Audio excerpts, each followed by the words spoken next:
In today's episode of Bad Bow Reviews, we'll be discussing the Sarmat Jurchen bow.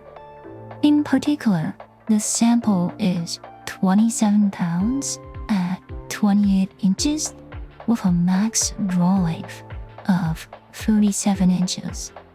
It is sample number 263 on asiaticbow.info. This is Sarmat Archery's stylization of a Manchu bow. It's quite a bit different from a regular or standard modern Manchu bow. It's quite a bit thinner along the seas and has less aggressive angles. They have a whole novel on their website, and I'm not going to read through it, but I'll leave a link in the description below. As with all Sarmat natural material bows, this bow has a wooden core, a belly and back of bamboo, with horn reinforcements on the arrow pass and the limb tips. It uses wood and leather for the string bridges. This is a budget bow coming in at $180 USD at the time of writing.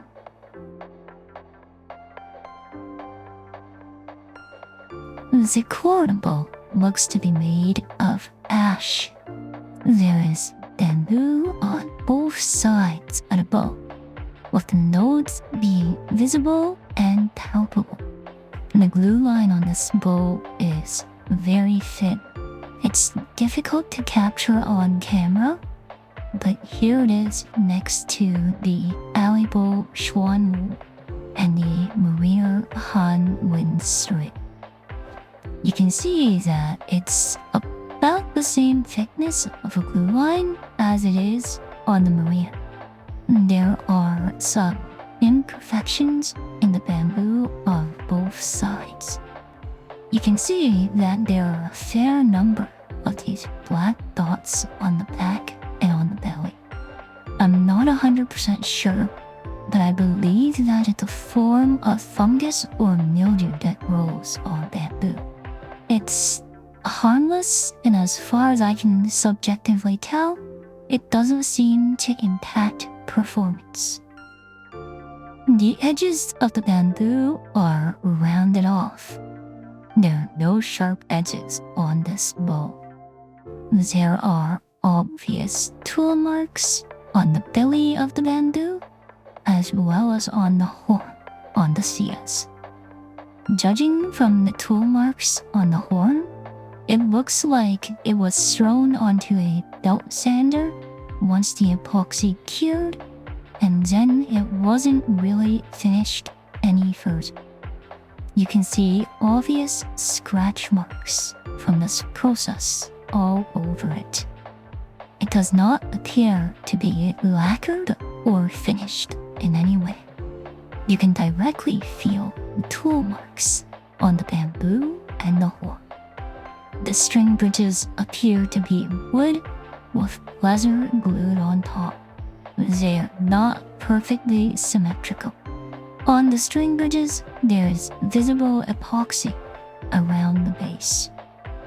The string is endless loop, which is different for Sarmat, as most of their strings seem to be Flemish twist strings.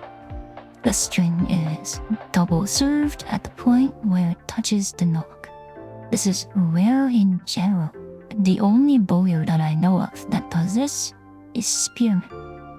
The handle is made up of leather with some sort of filling inside. It is reminiscent of KTB handles. There's even a shelf-like bit from the leather being kind of thick around the arrow pass. This is the only Manchu bow that I've seen that doesn't have very thick CS and very large, heavy string bridges. There are a lot of areas for fit and finish to be improved on, but this is a $180 USD all natural material bow, so you get what you pay for.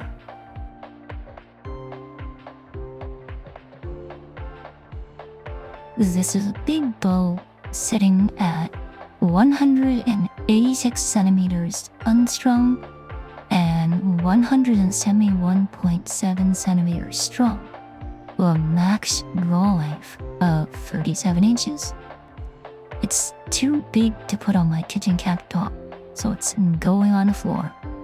The stock brace height is 22.5 centimeters, which is a very high brace height for an Asiatic bow. The mass of this bow is 460 grams. The arrow pass width is 25.5 millimeters wide, which is a little bit on the wide side.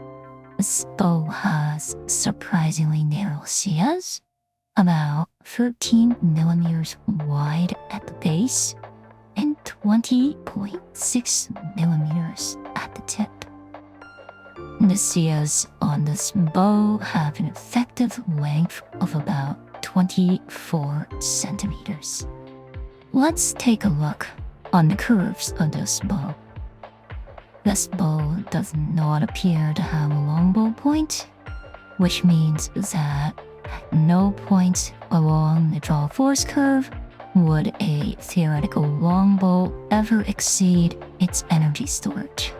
Continuing to look at the draw force curve of this bow, we see that it is still in the preload region, all the way at 27-28 inches from the belly. It's not even going into the linear section, and there's no staffing region on this draw force curve. Or if there is, it would have to be extended all the way out to like 40 inches or something. Looking at the regression derivative of this bow, we see that it doesn't even hit 5% until 36 inches, which is pretty ridiculous. This means that you won't experience stacking with this bow. Now, if we compare the draw force curve of the Jurchen to the Shunkodo, the Yarha, and the AF10 post normalization, with normalization turned on, we see that the Jurchen still has the least area underneath its draw force curve. I don't know if this is going to be true at higher poundages for the Jurchen, but I suspect that this is due to the angles of the Jurchen being less aggressive than those of these modern Manchu bows. I wasn't able to FPS test this bow due to the fact that I don't have access to its shooting machine anymore, but yeah, thanks for watching.